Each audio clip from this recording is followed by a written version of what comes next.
Benvenuti al punto, benvenuto al sindaco di Fuori di Sopra Marco Lenna, gentili spettatori di Telefriuli, eccoci qua. Allora, Fuori di Sopra, caro sindaco, nevica? Buongiorno, sì, nevica, ha iniziato a nevicare da ieri sera, anche se non una grande nevicata, però almeno dà un auspicio di un Natale innevato, di un'atmosfera natalizia. Bene, allora parliamo subito della situazione generale a Fuori di Sopra, perché insomma sono successe tante cose, non ultima la questione anche economica, l'emergenza energetica e tutte queste cose qui. Come vanno le cose, sindaco? Ma le cose diciamo che nell'ultimo periodo si sono stabilizzate e vanno abbastanza bene. Di certo abbiamo e stiamo pagando uno scotto importante per quanto riguarda la parte energetica, con dei costi aumentati all'inverosimile, e per quanto riguarda anche la tenuta dell'economia dello stesso paese, perché questa situazione ci ha messo un po' in difficoltà. Noi, dove possiamo arrivare con teleriscaldamento e con anche fondi propri di bilancio, abbiamo cercato di dare un aiuto a tutte le attività economiche. Non ultima, abbiamo messo un bando per un X di soldi a disposizione delle attività economiche, soprattutto chi non ha ricevuto i ristori, no? E quindi il bilancio lo dovete aggiustare, l'avete aggiustato? Perché insomma... L'abbiamo aggiustato in corso d'opera con l'ultima variazione di bilancio che si doveva fare entro la fine di novembre. Abbiamo fatto degli spostamenti soprattutto per quanto riguarda il primo titolo per riuscire a pagare le bollette, però per fortuna avendo uno staff di ragioneria molto accorto su questo, siamo riusciti a fare delle previsioni che sono riuscite ad azzeccare al millimetro, e quindi siamo riusciti a compensare tutto quello che era necessario senza andare poi a recuperare soldi dalla parte dell'avanzo, anche se c'era questa legge che ci permetteva di utilizzare l'avanzo di amministrazione, che però non abbiamo toccato. Avete evitato insomma di toccare, beh, insomma complimenti. E quindi i lavori pubblici, gli investimenti sulle opere stanno andando avanti, no? Mi pare, avevate alcune cose in piedi.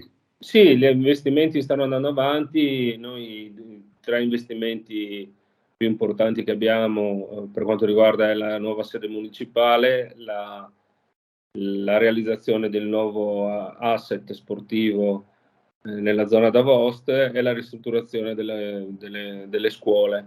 Sono asset che stiamo portando avanti in maniera diretta. Di certo non ci ha fatto bene questo nuovo preziario 2022, che ha visto un rincaro di tutte le materie prime di circa del 30%. Sembra che il nuovo preziario regionale che dovrà uscire per il 2023 invece abbia una sorta di diminuzione di questi costi, e quindi dovremmo rientrare anche in questo caso nei parametri che ci eravamo prefissati. Secondo te questo rialzo dei prezzi, che sei un po' nell'ambito della materia, no? Sì. È un po' la speculazione, è un fatto, manca materia prima veramente, qualcuno ha fatto le scorte, adesso magari cerca di aumentare i prezzi. Cosa succede? Guarda, la Veramente una verità, cosa come al solito, drogata, non sta tutta da una parte, no? La verità non sta mai tutta da una Sì. parte. Sicuramente c'è una grande speculazione economica, perché solo per il cappotto stiamo parlando di cifre esorbitanti di un materiale che è polistirolo, che è una delle ultime lavorazioni che hai all'interno del ciclo produttivo per la realizzazione delle materie isolanti. E per un esempio, come l'enorme speculazione sul gasolio che non ha senso. Di certo sicuramente qualcuno si sta arricchendo alle nostre spalle in maniera vertiginosa. Basta vedere le società che hanno sede in Olanda, e non vado avanti più di lì per vedere quanto hanno fatto in più in percentuale nell'ultimo periodo. Secondo me l'idea anche che aveva avuto il governo centrale di poter fare una tassazione sugli extra guadagni di queste società, secondo me è un qualcosa di giusto, perché alla fine è una speculazione fatta sempre sui privati, quindi non è che io devo foraggiarli. L'economia del territorio ne risente, insomma, no? A parte i bar e i negozi, che ormai mi pare che è una situazione un po' altalenante, no? Specialmente nelle zone dove il turismo dovrebbe in qualche modo, sia estivo che invernale, è essere un po' padrone, tra virgolette, no? Ma per il resto l'economia ne risentirà un po', no? Ma assolutamente sì, difatti io questo lo chiamo un anno zero, perché rispetto anche agli anni pre-Covid stiamo facendo i conti con delle spese che non erano mai state evidenziate in decenni di attività alberghiere o attività economiche, perché se comunque il gasolio costava un X, qua ci troviamo a dei costi che sono letteralmente esorbitanti, fuori da ogni limite. E quindi vediamo quest'anno la stagione come va. Spero che il 2023, come dico, sia un rientro di questa speculazione economica. Poi Sì, noi come tanta comune... gente si ferma davanti a queste, ha paura, no? Perché non sa che cosa succederà, quindi ferma un po' lavori, ferma un po' tutto, insomma. Vabbè. E quindi anche ti volevo fare solo la battuta che noi adesso dovremmo cercare di intensificare il più possibile la rete di teleriscaldamento, gli allacci, perché è una fonte energetica termica, lo sai benissimo qui in montagna cosa significa, che può dare un respiro importante a tutte le attività economiche, ma anche ai privati. Ecco, senti, abbiamo parlato la scorsa volta, mi pare, della questione del medico di base, che voi mi pare che avete risolto il problema, no? Beh, noi abbiamo un medico di base che è un povero, ha 1500 mutuati e sta cercando di fare il possibile. Di certo noi abbiamo dato due supporti importanti, che una è la guardia medica diurna, che quindi abbiamo, ma abbiamo anche la guardia medica turistica che si apre nella stagione sia invernale sia estiva, ed è un in più che mettiamo noi come comune pagando noi il medico, insomma. Ecco, come vedi la situazione generale? Perché tutti protestano per questa questione della sanità, eccetera, però abbiamo visto che in Italia non siamo messi male, no? Certamente la riforma va completata, c'è stata prima una riforma, tra virgolette, disgraziata, adesso c'è stata una riforma che tenta di mettere a posto le cose, ma insomma, nonostante tutto non siamo mai... c'è il problema del pronto soccorso, no? Insomma, mi pare che... quindi cosa pensi tu come amministratore? Cosa ne parlate fra di voi? Ma noi parlando anche nell'assemblea dei sindaci evidenziamo spesso che ci sono questi problemi importanti. Di certo siamo di fronte a una riforma, tra virgolette, epocale del sistema e quindi dobbiamo attendere che si concluda per vedere che effetti positivi o negativi, ma spero vivamente positivi, possa portare all'asset generale della sanità. Ma quello che a me preoccupa molto di più è una questione anche in tematica dei ragazzi e delle persone che con questo reddito di cittadinanza, con questi sussidi che hanno, piuttosto di andare a lavorare o impegnarsi in un lavoro, preferiscono stare a casa e magari anche lavorare spesso a nero. Questo io non lo concepisco, sarò fatto in maniera tradizionale alla vecchia, però questo sistema non può stare in piedi. Noi non possiamo pagare persone perché non abbiano la voglia di andare a lavorare. Ecco, certamente il nuovo governo qualcosa mi pare che ha promesso, no? Solamente che levando il reddito di cittadinanza bisogna anche dare qualcos'altro, nel senso di trovare soluzioni per chi veramente sta male, per chi veramente non può lavorare, non per chi ormai è sul divano e fa fatica a alzarsi, insomma.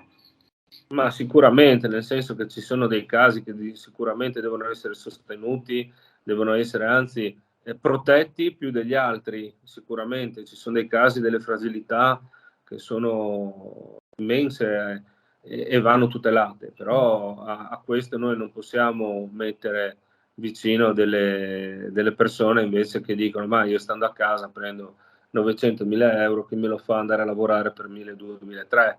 Questo non ha nessuna logica, nessun senso, cioè sembra di tornare nei regimi cubani dove praticamente la povertà era stata statalizzata e quindi la povertà era la base su cui tutti dovevano partire. Questo non...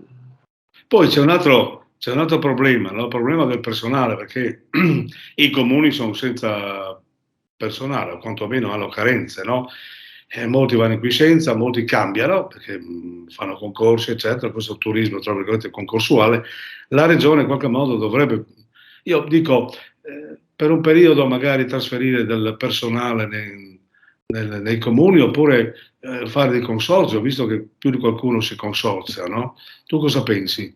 Ma allora, guarda, si sta avverando quello che noi avevamo previsto 2 anni fa, anche nelle prime trasmissioni che abbiamo fatto con te, dove si diceva che il personale assunto nel periodo del terremoto adesso va praticamente in pensione, quindi dismette l'attività. E quindi questo è un qualcosa che ha colpito sia gli enti locali, i comuni, in particolare le comunità di montagna, ma ha colpito anche la regione. Difatti, non ultimo, adesso c'è un bando fuori per le categorie C in settore amministrativo, mi sembra di 25-26 posti. Quindi vuol dire che anche la regione si trova in sé adesso in sofferenza di personale.